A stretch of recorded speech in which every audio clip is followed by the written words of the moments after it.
Here's a little topic, a discussion on the ideas of electromagnetic induction. And what I'm going to do is first of all start off by revising a few of the GCSE topics. We're then going to talk about a little bit of an extension idea, a little bit of A-level in there, and then how to devise an experiment to investigate the ideas of induction. So electromagnetic induction, here we go, let's start from the basics. If we were to have a magnet or a pair of magnets sitting opposite one another, and I'll draw it in 3D to make life easier so we can picture this, then these magnets will create a magnetic field between them. So let's imagine we have a south side and we have a north side.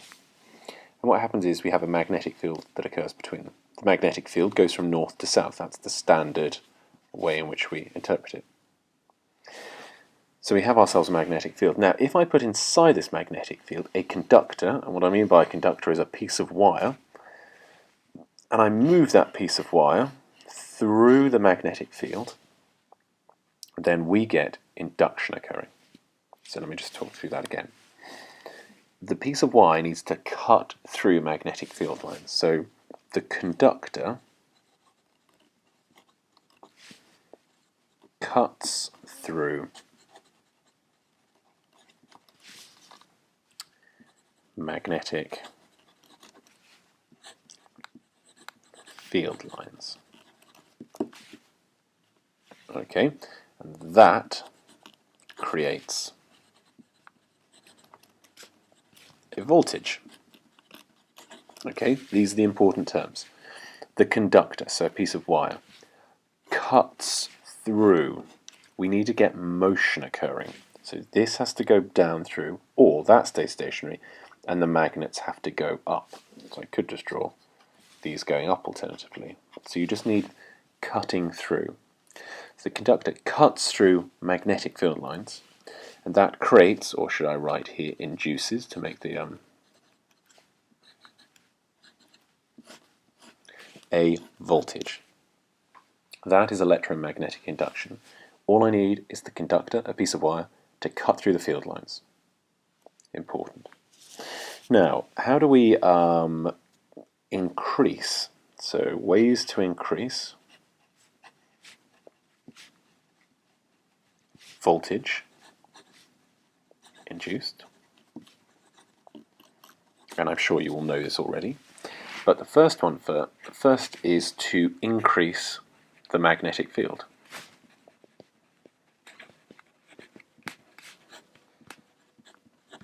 Or you have stronger magnets, as it were.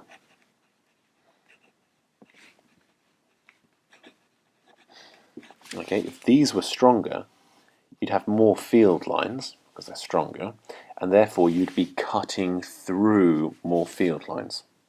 So therefore you'd increase the voltage. So this is ways to increase the voltage. 2, you could have, it could move through faster. So cuts field lines quicker. Okay, so if you like, the speed of movement. Okay, if this were to cut through quicker, you're cutting more in the same given time. Or 3, you have more wires. For instance, if one wire moving through picks up a certain voltage, if I were to have 2 pieces of wire to pick up twice the voltage, three times the voltage, because each effect would add together. Okay, fairly straightforward, I hope. So these are ways in which we can increase the voltage. Now, what we're going to be looking at is factors affecting induction. Factors affecting induction. And in all good investigations, all we need to do is choose one of them.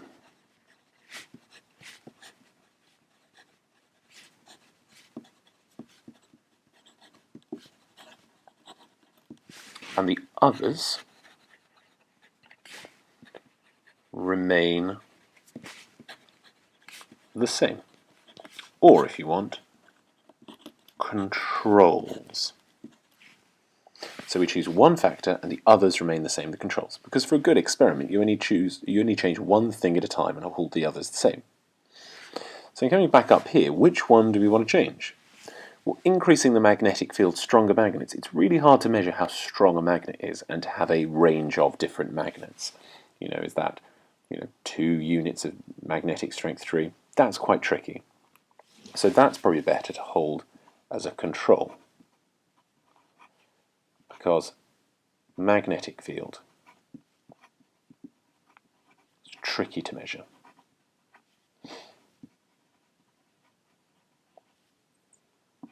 So it's a control variable.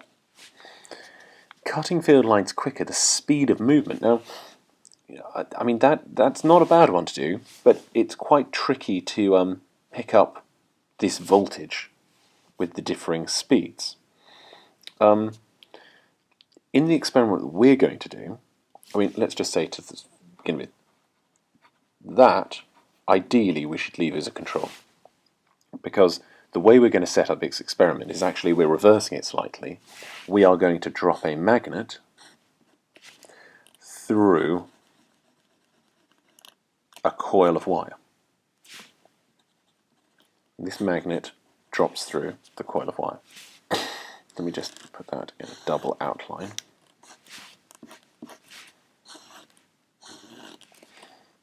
Which is one and the same thing as the wire moving through a magnetic field. Remember, we're only looking for the cutting through. We don't mind which does which, cutting through.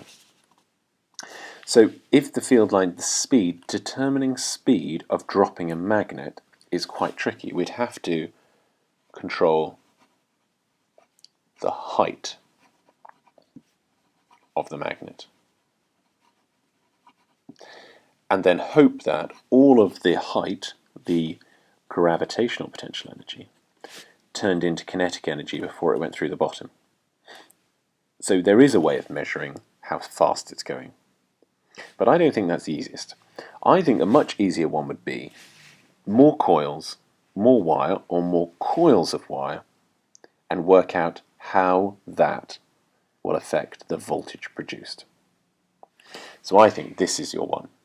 This is your factor which you want to control. Okay, now, so we've talked about how it happens. We've talked about the factors affecting it. Which one is good and why? Now let's look at the experiment. Now we've worked out which one we're doing, how are we going to investigate it? Well, we are going to investigate it by dropping this magnet. It's going to fall down, and we're going to drop it through this coil of wire.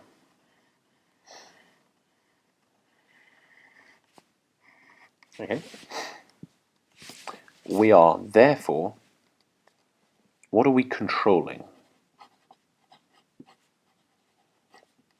What are we changing? And what are we measuring? Now that might seem obvious and we might use them in the same way in common parlance, however, we need to be specific about what they are. Changing is what we are changing here and we are controlling, so therefore we call this the independent variable. What you're measuring is called the dependent variable. Okay, what's changing? Well, the coils of wire. We are changing. What are we measuring? Well, we are measuring the voltage induced. What are we controlling? Well, all those other factors that we had before, we are trying to control. So we're trying to control the speed, and we're trying to control the magnets, the strength of the magnet. So essentially, we use the same magnet, same speed, which means we can't just say same speed, the same height of drop. Okay. Important to bear in mind, so the controls, the independent, the dependent. How do we measure it? We apply a voltmeter across it. And the setup is that simple. How do we work out the height? The same height, well, we stick a ruler in there and we make sure that this is controlled. Of course, these are things that you will have to work out and work out how to control them. What height do you want to control it at, etc., etc. Okay. We are expecting, of course, as I mentioned before here, that if we have 2 bits of wire, then each one has the same effect, so we're doubling the effect. 3 times the effect, 4 times the effect. If we double one, we double the other. Double one, we double the other. So what are we expecting out of this? Well, we're expecting that the number of turns, let's call them n, is going to be proportional to the voltage. Okay, I hope you know that's a proportional sign with a bit of maths. Or if I'd like to rewrite that, the number of turns is going to equal to a constant times the voltage. Okay, I'm sure you've all seen equations like that. That means if I were to double the number of turns, oh, sorry, apologies, wait, wrong way around, my fault. The voltage is going to equal a constant times the number of turns. Okay, so if I double the number of turns, the voltage doubles. We call this directly proportional.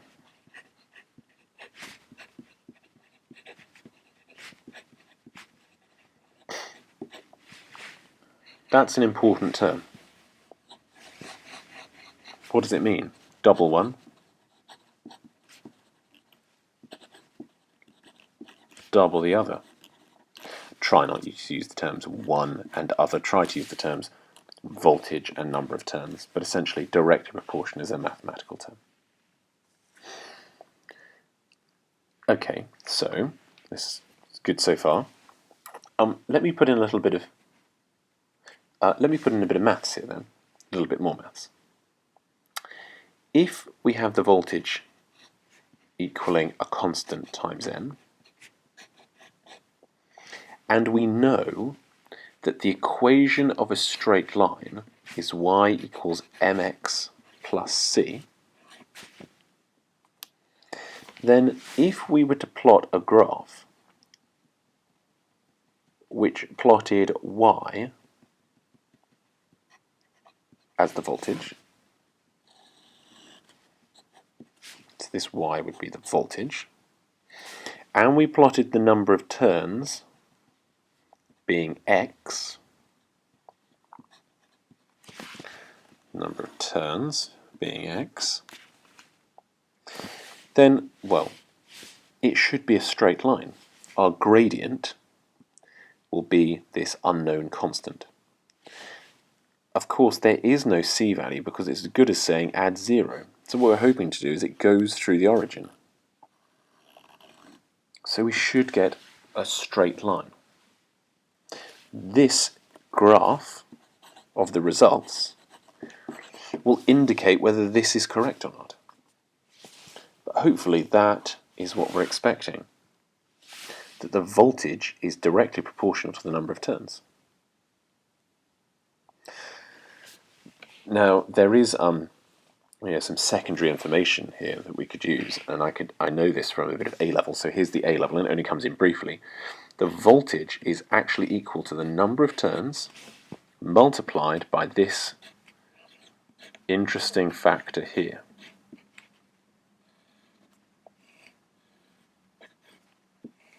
Pen has just run out of ink. Hold on. Now that interesting factor here is actually something which you need to know nothing about, but it's dependent upon, so this is an A-level idea, it's dependent upon the magnetic field, the speed, and the strength of the magnet. all those things we talked about in the first instance. It's actually called Faraday's equation. Faraday's law.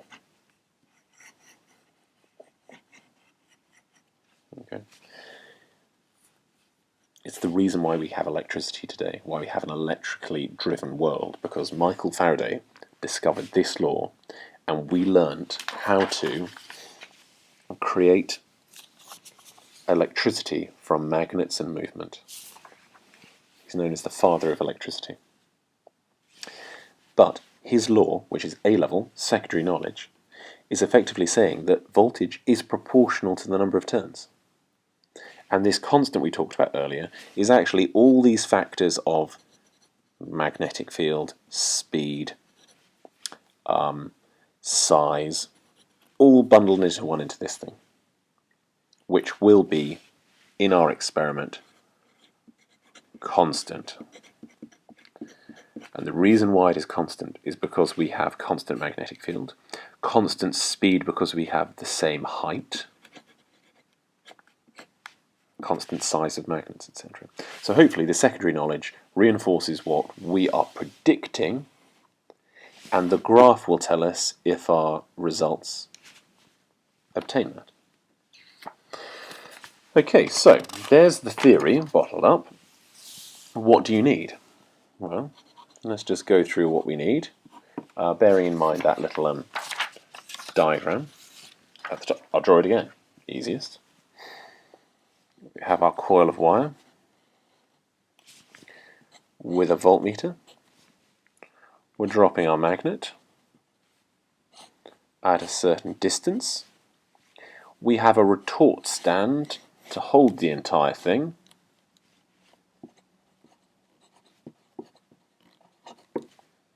And then we don't want this magnet to hit the floor too hard, so we ought to have some packaging.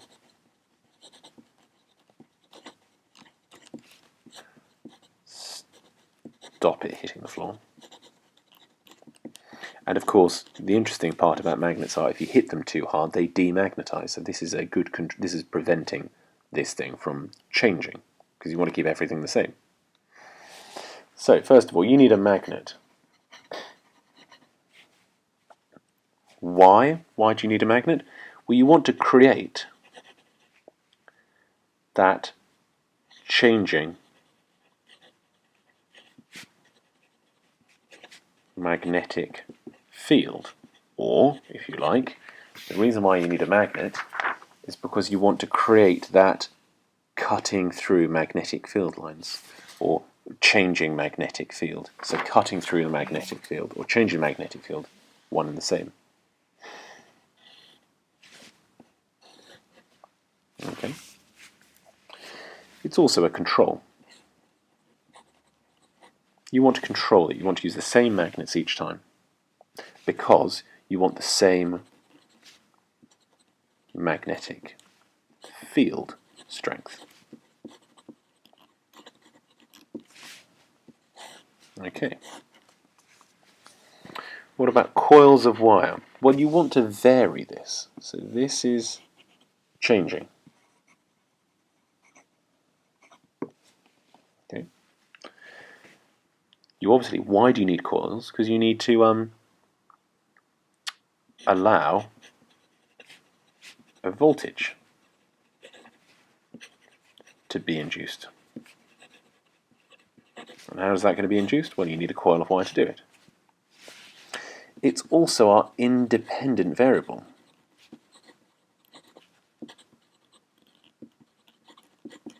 Remember before, it's what we're changing. We're controlling this bit. We're changing this bit. Okay, I talked about packaging. That's to, I suppose, unharm the magnet. So stop magnet from hitting the floor.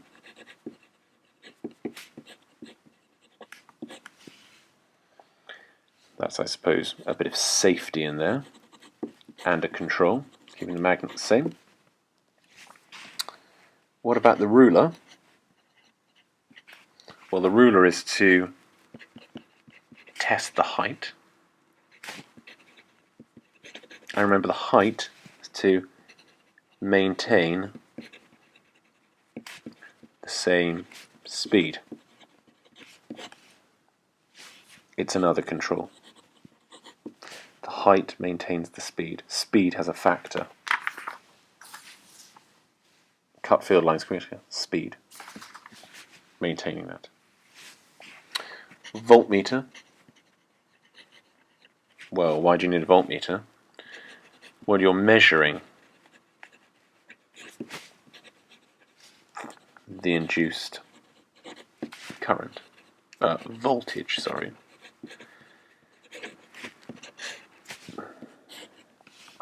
This becomes our dependent variable. It's what we are measuring. This is what we control, this is what we measure. The rest, our controls, stay the same. And I suppose as well we want retort stand. Hold it all together.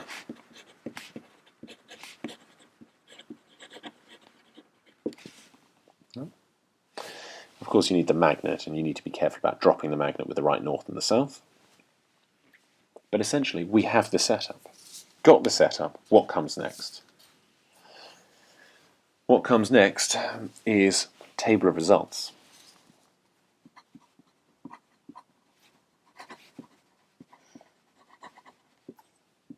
Okay, now usually with table of results we start with the independent variable. With a unit, and we put that as the start of our table. Of course you're not going to write down independent variable. I mean, it would be pointless if I, well, I think it would be too easy if I tell you, but obviously what you are controlling. Then we write down dependent variable. All right, what are you measuring?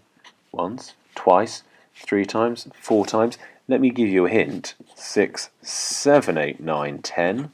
At least, because this type of measurement is going to be so weird and so unpredictable. It's probably better you do more. With an average, I'd say. Ooh, imagine that's not there. You need the unit in here as well. Do not write unit, do not write dependent variable. Clever enough to know that that's obviously the voltage induced in volts, etc. However, you are going to take lots of them because the voltage is so weird, and also you're just going to let it go. You can do that, 10, 20 times really easily. You need to worry about what range you need. I mean, if you're going to plot the equation of the straight line that we talked about before, where on earth that is there, to get a straight line, you could do it with 2, but you don't know, that could be a curve. 3 definitely is a minimum. 4 would be ideal. Probably something like 4 or 5 would be even better to see whether it sits on a straight line. So maybe 4 to 5 values.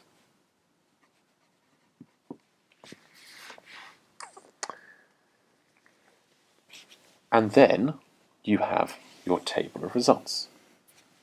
Okay, let's make that look pretty and let that just sink in for a while. Okay, so we came up with our hypothesis.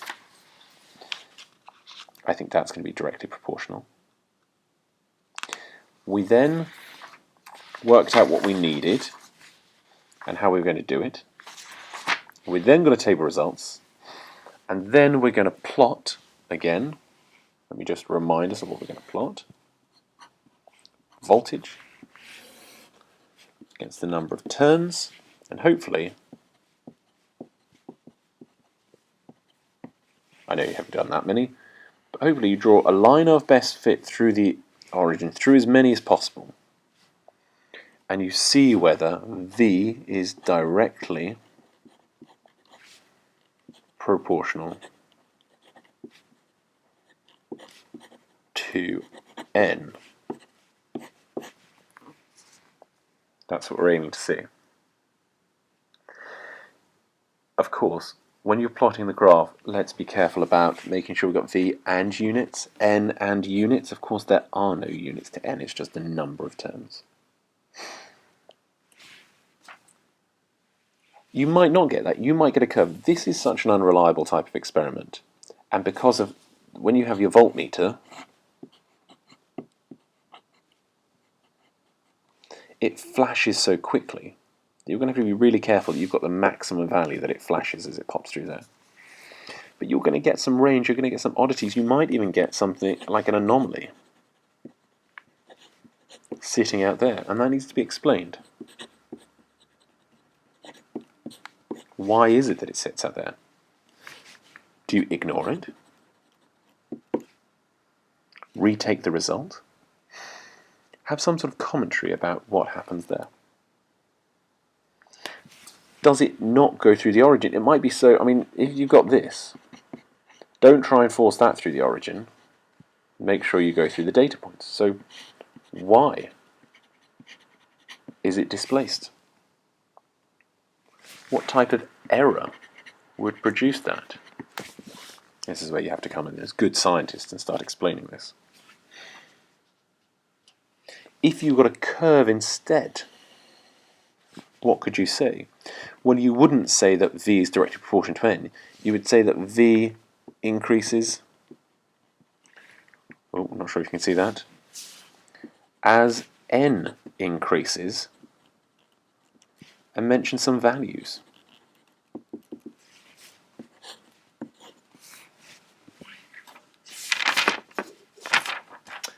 What else do we need to bear in mind? No, I think that would be it. So once you've, just to recap again, let's go through it. Simply, you're happy with the theory as to why it happens. Changing magnetic field or cutting through lines. You've got three obvious ones you've learned at GCSE as to why it would alter. We've chosen one of those because the others are quite hard to do, and you need to explain why they're hard to do. Once we've chosen it, we then need to work out how to set it up. What are we changing, coils of wire? What are we measuring the voltage?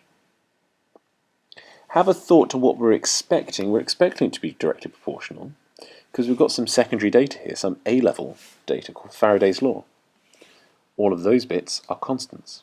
So therefore V is proportional. If I doubled N, and this is still the same number, I double V. My graph should look like a straight line. So what do I need before I set it all up? Well, I need the magnet. Why do I need a magnet? Well, I'm creating and changing magnetic fields. Coils, why do I need that? Well, I want something to induce the voltage in. I need the packaging to stop it hitting the floor. Ruler to test the start height, because that's one of my control variables. I don't want it to vary its speed. I want it to hold the same speed, the same height. Voltmeters. I'm measuring the induced voltage. Of course, I need that, because that's what I'm measuring. That's what I'm changing, that's what I'm measuring. The retort stand sort of holds it all together. I'm going to get my wonderful table of results where you're not going to write independent, you're going to write down what they are. About 4 or 5 repeated experiments, and then you're plotting the average against the number of terms, and hopefully it comes out in a straight line. And then of course you're going to mention as to why it might not. And when you do the experiment, of course, as well, you'll then have a feel for what was dodgy, what wasn't dodgy, what went well, what didn't well, and you can intelligently comment upon that with good scientific terms. Okay, good luck. Let's hope the results go well.